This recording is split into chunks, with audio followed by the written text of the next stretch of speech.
생생하게 상생하며 YTN 라디오 생생경제.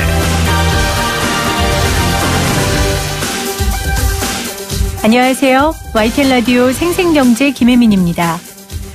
주말 동안 있었던 시위 참가자가 몇 명이다. 이 숫자 가지고 싸우는 분들이 많던데요. 반가운 숫자 증가 뉴스가 들려왔습니다. 8월 산업활동 동향에 따르면 8월에 생산, 소비, 투자가 모두 늘었습니다. 물론 내용은 좀 더 살펴봐야겠지만 산업활동 동향의 3대 지표가 함께 증가한 것은 5개월 말입니다. 어제 집회를 연 양측이 주장하는 건 다르지만 결국 입법, 행정, 사법이 자신의 역할을 잘해서 견제와 균형을 유지하라는 국민들의 외침일 텐데요. 이번에 오른 이 생산, 소비, 투자 중 한 가지라도 떨어지면 경제가 잘 안 돌아가는 것처럼 이 삼권 역시 마찬가지겠죠. 지난 주말 곳곳에서 나온 외침이 특정인을 내려오게 하는 것이 아니라 삼권 분립이 잘 지켜지길 원하는 국민의 경고였기를 바랍니다. 2019년 9월 30일 YTN 라디오 생생경제 지금 시작합니다.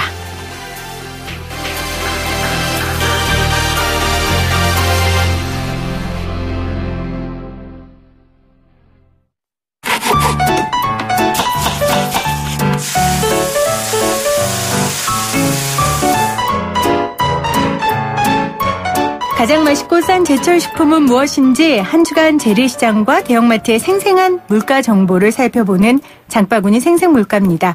한국농산식품유통공사 이윤정 대리 연결돼 있어요. 대리님 안녕하세요. 네, 안녕하세요. 어제 최저기온이 16도까지 떨어지는 날씨였습니다. 이제 정말 가을인데요.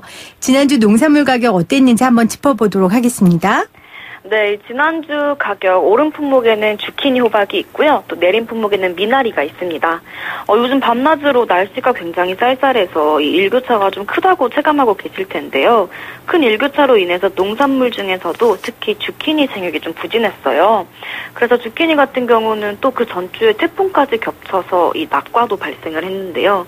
그래서 주산지인 인제와 홍천에서 출하 물량이 부족해지면서 가격이 오름세 보였습니다. 네. 날씨 영향으로 전주에 비해서 23.1%가 올라서 지난주는 개당 1,463원에 거래가 되었습니다.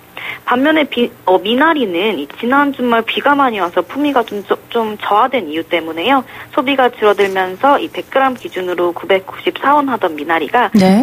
약 14.3%가량 하락을 해서 852원으로 가격이 좀 많이 저렴해졌습니다. 네, 돼지고기 가격 정말 빼놓을 수 없는 이야기입니다. 지난주면 아프리카 돼지열병이 처음 확진되고 2주 정도가 흘렀는데요. 가격 변화가 좀 있었습니까?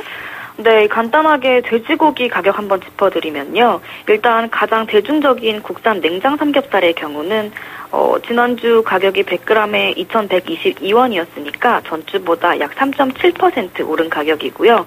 돼지갈비의 경우는 전주에 비해서 가격이 오르지도 내리지도 않는 보합이어서요. 다행히 2주가 지난 지금 아직까지도 돼지고기 열병으로 인한 소매가격 변동은 그렇게 크지 않은 것으로 보여집니다. 다행입니다. 내일이면 벌써 10월인데 10월이면 가을 수확기죠. 따끈따끈하게 갓 재배되는 농산물이 많이 나오고 있을 것 같아요. 어떻습니까? 네, 맞습니다. 이제 곧 10월이면 햇살도 나오고 또 이제 슬슬 햇산 농산물이 좀 많이 나오는 시기예요. 이번 주 역시 이제 햇산이 늘어나면서 가격이 내리는 품목들이 있었는데요. 다음 주도 역시 생강과 화건, 건고추가 좀 내리겠습니다. 작년 폭염으로 인해서 가격이 정말 높이 뛰었던 생강이 이제 슬슬 하우스 햇생강이 나오기 시작하면서 조금씩 내리고 있어요. 네. 근데 이제 한 달 후쯤인 10월 말부터 11월에는 본격적으로 노지에서 햇생강을 좀 수확하기 때문에 이제 1년 넘게 고가로 지속되었던 생강이 조금이나마 저렴해지길 기대해봐도 좋을 것 같습니다. 네, 건고추 역시 올해 핵건고추 출하량이 좀 많았는데요. 이 통계청 발표에 의하면 2019년산 고추 재배 면적은 작년보다 10%가 증가를 했다고 해요. 이 생육 상황 역시 크게 나쁘지 않아서 생산량도 전년보다는 좀 증가할 것으로 전망을 하고 있어서요. 다음 주 건고추는 이 늘어난 핵고추 출하량으로 인해서 시장 내 재고량이 좀 넉넉해지면서 가격은 600g당 13,100원대에서 조금 더 내려갈 것으로 보고 있습니다. 네, 자 끝으로 지금 먹어야 가장 맛있는 제철 농산물 소개해 주시죠. 네, 이번 주 제철 농산물은 수수인데요. 이 수수를 잘 고르시려면 먼저 나달이 둥글고 또 불투명하면서 색이 진한 걸 골라주셔야 합니다.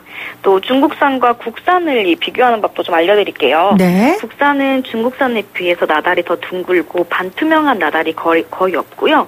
또 나달에 붉은 속껍질이 좀 남아있으니까 잘 기억해 두셨다가 이제 고르실 때 참고해 주시면 되겠습니다. 네. 이어서 수수의 효능도 조금 알려드릴게요. 일단 철이나 인과 같은 무기질이 많아서 단백질 생성을 촉진해주기도 하고 또 피부 미용에도 굉장히 좋아요. 그렇군요. 네, 또 수수에는 프로안토시아니딘이라는 성분이 있는데 염증을 완화하는 데 굉장히 도움을 줍니다.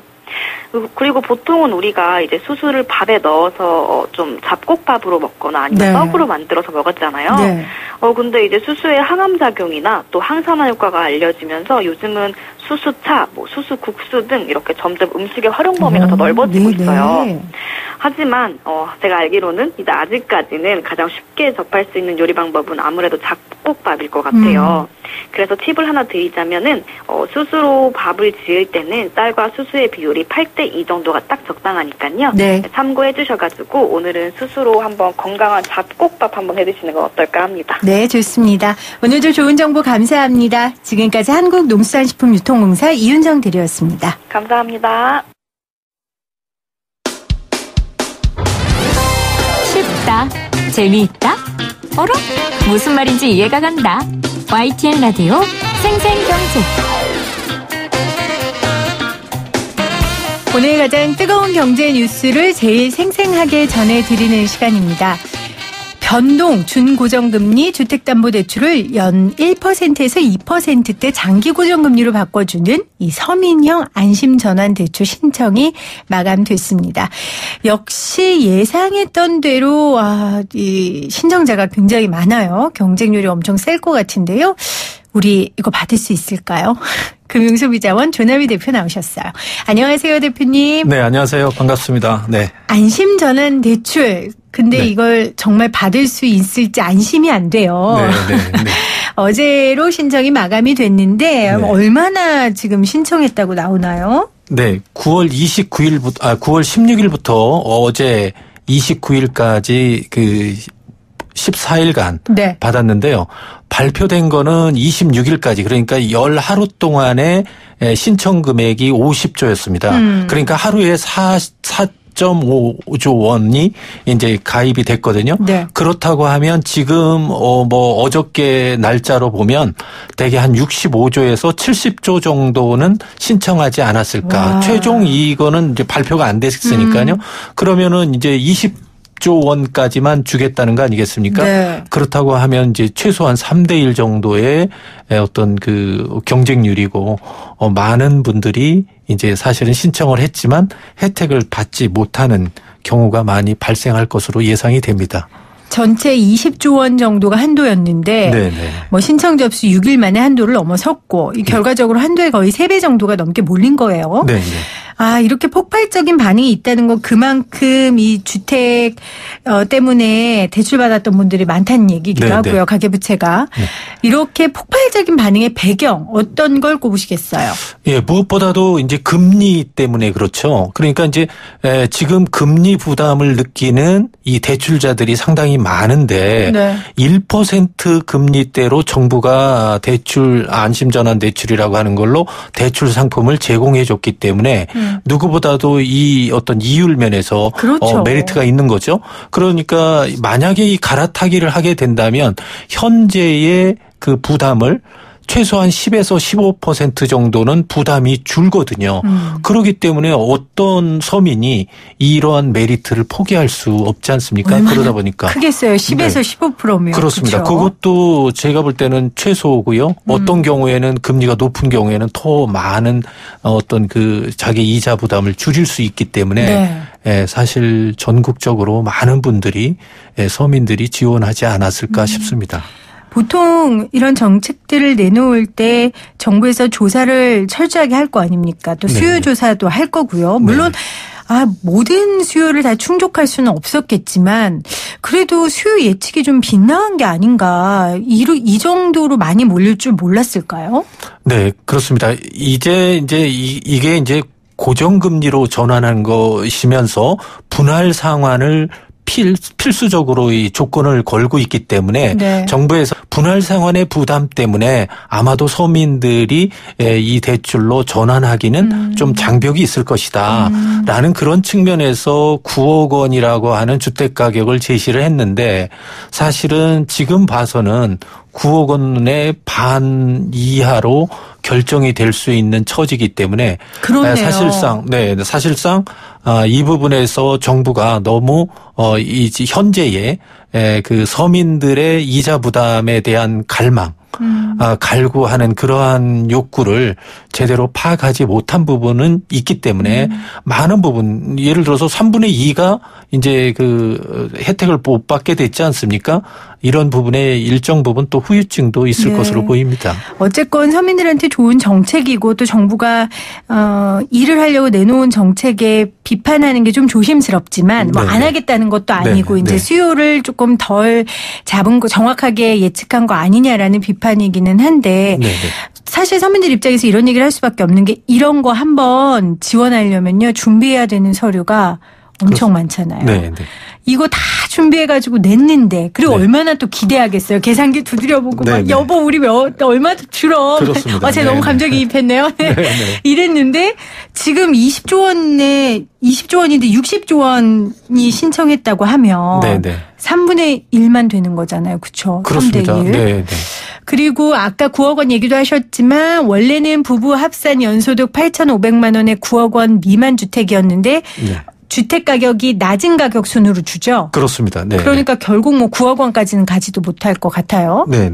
그러니까 지금 현재 서울의 주택 가격 평균이 6억 5천이거든요. 네. 근데 그 6대 광역시의 경우는 2억 2천 정도 됩니다. 그다음에 수도권과 광역시를 뺀 지역은 한 1억 5천 정도가 되고요. 네. 또 수도권인 경우에 그러니까 서울, 경기, 인천의 경우에는 주택 가격 평균 가격이 4억 3천 정도. 네네. 그러니까 지금 기준으로 보면 일단은 중소도시에서의 주택 부분을 가진 분들이 먼저 이런 혜택을 받을 수 있을 것이고요. 1순위가 집값이에요? 그렇습니다. 그러니까 집값이 낮을수록 먼저 선택이 되거든요. 그러니까 집값이 낮은 중소도시에 그다음에 뭐 6대 광역시에 주택을 가진 사람, 그다음에는 이제 수도권, 서울 이런 식으로 이제 올라오고요. 아무래도 이제 아파트보다는 주택인 경우 빌라라든지 이런 일반 주택인 경우가 먼저 혜택을 받을 수 있는 그러한 가능성이 먼저 있다고 보여집니다. 그러면 뭐 서울 주택 보유자는 거의 못 받을 것 같은데요. 일단 지방 먼저 우선이 될 거고요. 그렇습니다. 그러니까 지금 현재는 이 커트라인이 이제 9억으로 일단은 제시를 했지만 실제 커트라인은 한 뭐 3, 4억에서 결정이 된다고 하면 뭐 예를 들어서 제가 볼 때도 4억 5천 이하에서 결정이 된다고 하면 실질적으로 우리가 비판했던 그 서민이냐 아니냐 하는 부분에서는 또 많은 부분 서민층에 가까운 그런 혜택이 이제 예상보다는 더 이제 혜택이 주어질 것으로 보입니다. 그러니까 뭐 서울 지방이 이 안에 분리되어 있는 건 아니지만 보통 집값이 그렇습니다. 평균적으로. 평균적으로 서울이 높기 때문에 그렇습니다. 아무래도 지방으로 먼저 혜택이 갈 것이다라고 우리 대표님께서 얘기를 해 주셨어요. 그럼 이거 언제 결정 나요? 네. 그러니까 지금 이 최종 결정은 이제 늦어지는데 1차 결정은 내일 10월 1일 날 1차 결정은 발표를 할 거고요. 1차 어느 선까지. 결정이라는 게 뭐예요? 그러니까 이제 예를 들어서 20조 원 내에서 하겠다는 거 아닙니까? 그러면은 이제 예비 순서 감안해서 예를 들어서 뭐 23조라든지 요 정도 선에서 먼저 발표를 하고 이 사람들이 이제 10월 달과 11월 달 대출 절차를 밟으면서 또한 이제 거기서 또 자격이 다시 확인이 되지 않겠습니까? 그래서 이제 거기서도 떨어지는 사람이 있겠죠. 일단은 그러니까 그러한 과정을 거치기 때문에 최종으로 판정이 다 되는 거 완료되는 거는 아마 12월 초에 다 완료가 될 것으로 지금 예상되고 있습니다. 네. 지금 0713님께서 주거용 오피스텔은 해당 사항이 없나요? 이렇게 하셨는데. 그러니까 이제 이게 이제 공부상이라고 그래서 등기부상에 주거로 돼 있는 경우에는 가능합니다. 네. 그러니까 그 이제 등기부상에 그 그게 어떻게 돼 있느냐에 따라 다르니까요. 주거인 경우에는 포함이 됩니다. 네. 오늘 YTN 라디오 생생경제 생생인터뷰 어제 마감이 된 안심전환대출에 관련된 얘기 금융소비자원 조남희 대표와 나누고 있는데요. 우리가 이 서민 안심전환대출 이야기할 때 이 고정금리 이야기가 굉장히 많았어요. 그러니까 네네. 고정금리로 주택담보대출 받은 사람은 왜 기회를 안 주냐. 네네. 그러니까 어떤 사람은 이런 얘기를 하더라고요. 고정금리가 원래 비싸잖아요. 네네. 고정금리를 선택한다는 건 변동금리를 감당할 수 없는 그 네네. 재정이 약화된 사람이거나 불안한 사람들이 하는 건데 네네. 정작 그런 사람들은 왜 기회를 안 주냐 이렇게 네네. 얘기했거든요. 네네. 그렇습니다. 고정금리를 받으신 분들은 향후에 안정적으로 자기가 어떤 자산 계획이나 불입, 어떤 납입, 분할 상환을 하겠다는 분들이 이제 고정금리를 그때 당시에 변동금리가 높음에도 불구하고 안정적으로 장기간 가겠다고 했는데 네. 결국은 지금 전 세계적으로 금리가 급격하게 떨어지면서 그러게요. 사실은 이번에 모든 지원자들이 사실은 고정금리냐 변동금리냐 때문에 한 것이 아니라 오로지 금리가 낮기 때문에 1% 금리기 때문에 한 것이기 때문에 지금 말씀하신 대로 고정금리자에게는 사실 이런 혜택을 봉쇄를 했다고 하는 것 자체는 어떤 이의를 또 불만을 제기하는 것이 어느 정도 그분들의 입장에서는 당연한 것인데 사실은 그런 부분들은 또 좀 감안할 필요가 있었다는 네. 거죠. 그러니까 금리 때문에 이번에 이런 현상이 난 것이라면 금리에 대한 혜택을 서민이 받을 수 있다는 취지에서 보다 더 이제 고정금리자들도 혜택을 주는 방향에서 이제 검토될 부분이 충분히 있었습니다. 네. 그런데 이제 정부의 입장에서는 지금 변동금리로 해서 이자만 내는 사람들을 분할 상환 쪽으로 해서 가계부채를 장기적으로 관리하겠다 하는 어떤 정책 목표를 갖고 이제 이 상품을 제시하다 보니까 먼저 이제 현재의 고정금리자들은 일단 제외시킨 것인데 네. 고정금리자의 불만도 상당히 일리는 있다고 봅니다. 네. 뭐 우리 대표님 지금 관련 소송도 하시지만 뭐 DLF, DLS 이런 거 다 금리 때문에 오는 네. 사람들이 그렇습니다. 네. 네. 정말 서민과 금리는 뗄래야 뗄 수가 없습니다. 그렇습니다. 정말 네. 그렇습니다. 그래서 이제 고정금리자들의 그 원망이 이제 이러한 이유 때문이다라고 설명을 좀 해주셨고요. 근데 또 실질적으로 이 고정금리까지 안심전환 대출 만약에 포함시켰다면 뭐 엄청 늘어났겠죠, 이 지원자가. 그렇습니다. 지금 같은 경우에 예를 들어서 모든 사람들이 지금 금리 부담을 줄이겠다고 하는 상황이기 때문에 네. 이에 대한 수요, 이에 대한 어떤 욕구는 상당히 지금 그 가계대출자의 경우는 크다. 이런 점에서는 이런 대출 갈아타기를 좀 어떻게 허용해 줄 것이냐 하는 것들을 정부가 좀 고민할 필요가 있다고 네. 봅니다.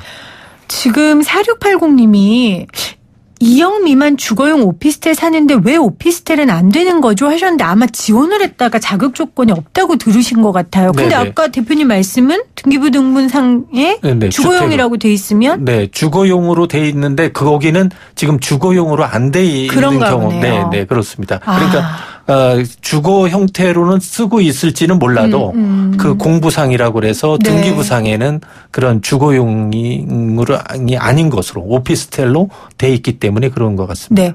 3455님은 피디님 1억의 이자가 얼마인지 가르쳐주세요. 부탁해요 하셨는데 저 이 계산 못하는데 큰일 나네. 이게 지금 네네. 연 1%에서 2%대고 근데 은행마다 또 다르고 네네. 상황마다 다르니까. 네, 그러니까 1억에 대해서 지금 이제 예를 들어서 지금 1% 미만이 1%대라고 하지 않습니까? 네. 그럼 1.8%라고 하면 1억에 대해서 월 15만 원인 거죠. 15만 원 정도.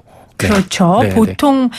3.3% 만약에 이러면 그 차이가 얼마예요? 그렇습니다. 그렇죠. 네, 네. 네. 자, 고정금리로 돈을 빌린 분들은 지금 그래서 안심전환 대출이 아닌 좀 또 다른 대출, 그러니까 좀 갈아탈 수 있는 좀 더 싼 금리, 뭐 보금자리론 같은 대출에 관심을 갖는 분들이 많던데 혹시 이런 분들한테 주실 수 있는 팁 같은 거 있으세요? 어떤 상품들을 봐야 된다? 네, 그렇습니다. 현재 갈아타기 상품은 네. 현재 이 상품인 경우에는 이제 안심전환 대출인 경우에는 한도가 5억까지였어요. 근데 현재 갖고 있는 보금자리론이라고 하는 거는 한도가 그 주택 가격은 6억 이하이고 한도는 3억 이하로 제공해 주는 것이 있습니다. 네. 그런데 이제 그런 대출의 경우에는 LTV를 조금 더 크게 적용을 해 주는 것이거든요. 네. 70%라든지 아니면 80%. 그다음에 소득 수준이 예를 들어서 이번에 경우에는 8,500 뭐 1억이지만 그런 상품인 경우에는 7천만 원이라든지 네. 이렇게 이제 소득 기준이 좀 다르거든요. 그러니까 소득 기준이 낮고 주택 가격이 낮은 경우에는 이제 지금 현재 보금자리론 또 더 나은 보금자리론이라고 하는 그런 대출이 있고 또 이런 대출은 LTV를 지금보다 더 많이 이렇게 포함을 해주니까 적용을 해주니까 그런 부분들을 자신들이 어떤 검토를 해서 네. 그게 가능한지 그런 것들을 좀 살펴볼 필요가 있다고 봅니다.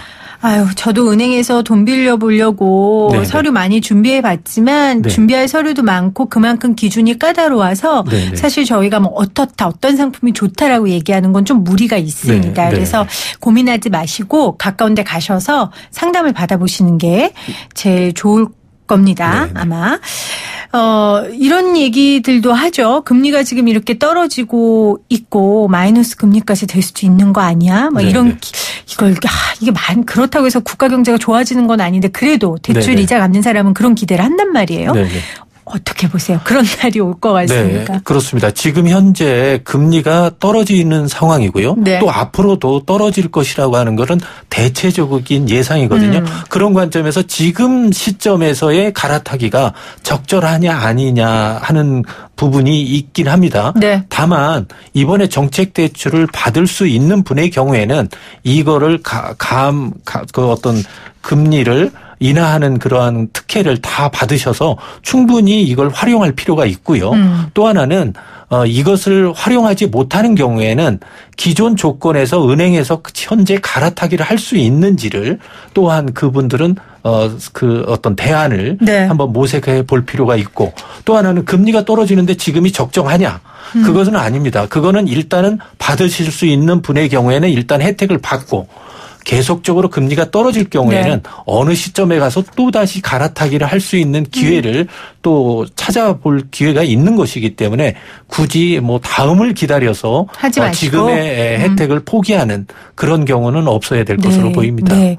이 안심전환 대출이 워낙 관심이 높다 보니까 이걸 이용한 또 보이스피싱이 그렇게 기승을 보인다고 하더라고요. 참 그렇습니다. 나쁜 사람들은 부지런해요.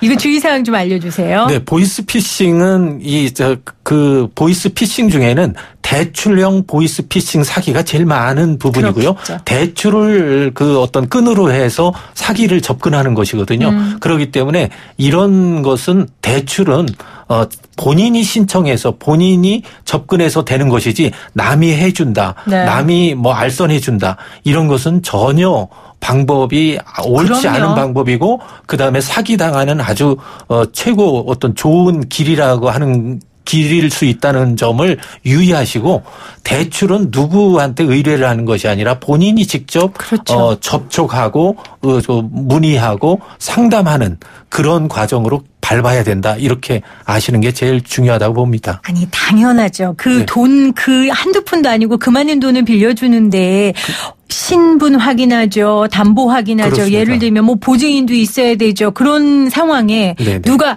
제가 대출 뭐 없이 해드리겠습니다. 네네. 아유 이런 건 없죠. 그렇죠? 네. 꼭 기억하시길 바랍니다. 네. 이런 보이스피싱에 절대로 넘어가지 마시고요. 은행에 알아보시거나 아니면 정부 정책을 안내해 줄 수 있는 곳에 물어보시거나 아니면 금융소비자원에 네네. 또 우리 대표님께서 계신 금융소비자원에 여쭤보시면 친절하게 답변해 주실 겁니다. 오늘 안심전환 대출 관련된 이야기 금융소비자원 조남희 대표와 나눴습니다. 대표님 고맙습니다. 네, 감사합니다.